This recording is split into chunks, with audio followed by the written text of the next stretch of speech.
పరిరక్షణ సంస్థ ఆధ్వర్యంలో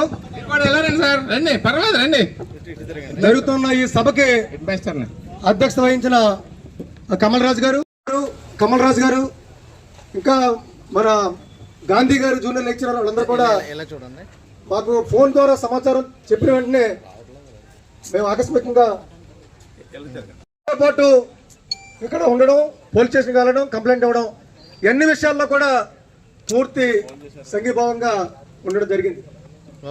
అలాగే భవిష్యత్తులో కూడా అన్ని విషయాల్లో అండదండలుగా ఉంటాం, మీతో పాటు నడుస్తాం, మీకంటే ముందు నడుస్తామని చెప్పడం కోసమే ఈ కార్యక్రమానికి మేము పాల్గొంటా ఉన్నాం.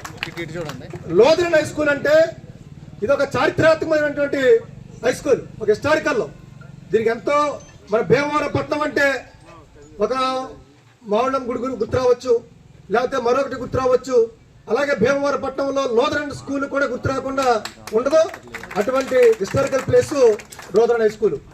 మరి ఈ రోజున మరి ఇక్కడ ఇటువంటి హిస్టారికల్ ప్లేస్ లో అనేక మంది ప్రధానమంత్రులు, ముఖ్యమంత్రులు, సభలో సమావేశాలు, అనేక మందికి వేదికగా మన లోదరన్ స్కూల్ గ్రౌండ్ ఉంది.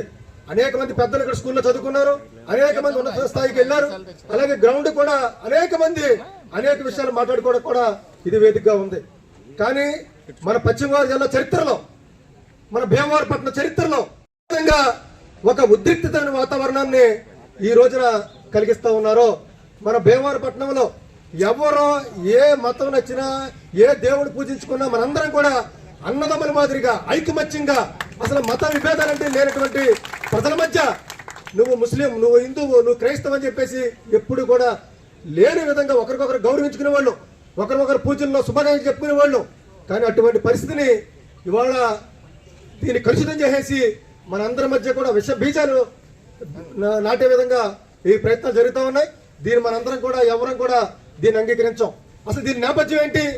ఇవాళ దేశవ్యాప్తంగా దళితుల మధ్య, క్రైస్తవుల మధ్య ఒక ఆందోళన, ఒక భయం, ఒక ఉద్రిక్త వాతావరణం వచ్చిన నేపథ్యంలో మనందరం కూడా ఒక చోట గ్యాదర్ అవ్వాలి, మనందరం మాట్లాడుకోవాలి, మనందరం చర్చించుకుని మనకు ఉన్నటువంటి హక్కులు కాపాడుకోవాలి, మన హక్కులు రక్షించుకోవాలనేటువంటి నేపథ్యంలో మీరు సభను ఏర్పాటు చేసుకోవడం కోసం ప్రయత్నం చేస్తే ఆ సభని అడ్డుకోవడం కోసం ప్రయత్నం చేస్తారంటే ఇంతకంటే దారుణమైనటువంటి విషయం లేదు.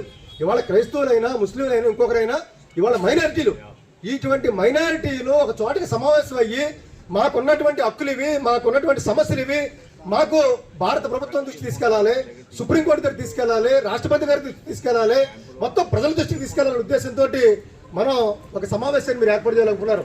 అటువంటి దానికి మేము కూడా అటువంటి సభల్లో పాల్గొవాలి, అటువంటి మీ న్యాయమైనటువంటి హక్కుల్ని రక్షించుకోవడం కోసం మనందరం కూడా కలిసి వెళ్ళాలని చెప్పేసి మేము కూడా అనుకుంటున్న నేపథ్యంలో అటువంటి సభనే జరగకూడదు, సభనే అడ్డుకోవాలని చెప్పేసి ఈ ప్రయాణంలోనే ఈ బొక్కలన్నీ కూడా వెతికే క్రమంలో గొప్ప గొప్ప దీన్ని పట్టుకున్నాడు ఈయన. 37 ఎకరాల్లో 7 ఎకరాలు దీన్ని, ఇది ఎక్కడా కూడా ఏఈఎల్స్ వాళ్ళు ఎవరు కూడా దీన్ని ఆక్రమించింది కాదు, దీన్ని అక్రమంగా స్వాధీనం చేసుకుంది కాదు. ఒకవేళ ఎవరైతే ఈ పెద్ద మనిషి స్వాధీనం చేసుకున్నారని చెప్పి అనుకున్నాడో, ఒకవేళ మీరు మీ భూములను పరిశీలిస్తే మీరు ప్రభుత్వ భూములు ఆక్రమించుకుని గెస్ట్ హౌస్ కట్టుకున్నవి ఉన్నాయి, మీరు ఆక్రమించుకునే తప్ప ఇది గౌరవప్రదమైన సంస్థ. ఇవాళ క్రైస్తవ సమాజం అంటే, ఏఎల్సి అంటే గౌరవప్రదమైనటువంటి సంస్థ, గౌరవప్రదంగా సూచన చేస్తారు తప్ప ఎక్కడా కూడా అక్రమంగా చేసేది. దీనికి హిస్టారికల్ చరిత్ర ఉంది, దానికి డాక్యుమెంట్స్ ఉన్నాయి. ఆ డాక్యుమెంట్స్ లో కూడా 100 ఏళ్ల పైగా చరిత్ర. ఆనాడు బ్రిటిష్ ప్రభుత్వమే దీనికి ఏదైతే స్కూల్ ఉందో ఆ స్కూల్ నిమిత్తం వాళ్ళు ఇవ్వబడింది. అవునండి, ఇన్నేళ్ల చరిత్ర ఈ స్కూల్కి ఉంటే ఆ స్కూల్కి లేని హక్కులు ఇంకెవరికి వచ్చేస్తాయి హక్కులు? ఈ రకంగా ఈ దుర్మార్గంగా రాత్రి ఈ రకంగా చేయడాన్ని మేము తెర ఖండిస్తున్నాం. ఇవాళ ఇంత మాస్టర్ గారు చెప్పారు, ఇవాళ మన ఎవరైతే పాత్రదారులు ఉన్నారో, ఇవాళ మున్సిపల్ కమిషనర్ పాత్రధారి, డిఎస్పీ పాత్రధారి, ఆర్డీఓ పాత్రధారి, వీళ్ళందరూ కూడా పాత్రదారులు.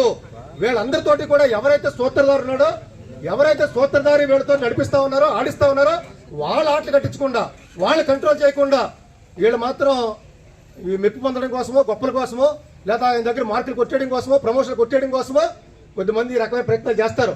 కానీ వీళ్ళు కాదు, అసలైన కీలకమైన వ్యక్తి ఎవరైతే ఉన్నారో ఆ కీలకమైన వ్యక్తిని మనం ఆటలాడి కట్టాల్సిన అవసరం ఉంది. ఇవాళ కొద్దిమంది అనుకున్నారు ఆయన మైనార్టీ వ్యతిరేకం అనుకున్నారు. ఆయన ఈ సమాజంలో ఉన్నటువంటి పేద ప్రజలందరికీ కూడా వ్యతిరేకమైన మనిషి. ఆయన ఓన్లీ ఆయన ఆగర్భ శ్రీమంతుడు. ఆగర్భ శ్రీమంతుడి కోసమే తాపత్రయం తప్ప ఈ పేద ప్రజలంటే కూడా అసహించుకునే పరిస్థితి ఆయనకి ఉంది. కాబట్టి ఏదైతే మనం ఒక న్యాయమైన సమస్య ఉందో ఈ న్యాయమైన సమస్యకి మన దళిత క్రైస్తవులందరూ కూడా మీరు చేస్తున్న పోరాటానికి సిపిఎం పార్టీగా మేము పూర్తిగా అండదండలుగా ఉంటాం. ఈ పోరాటంలో మీ సమస్య పరిష్కారం అయ్యే వరకు, న్యాయం జరిగే వరకు మీకు తోడుగా ఉంటాం. చేద్దాము. అందరూ లేచి నిలబడండి దయచేసి.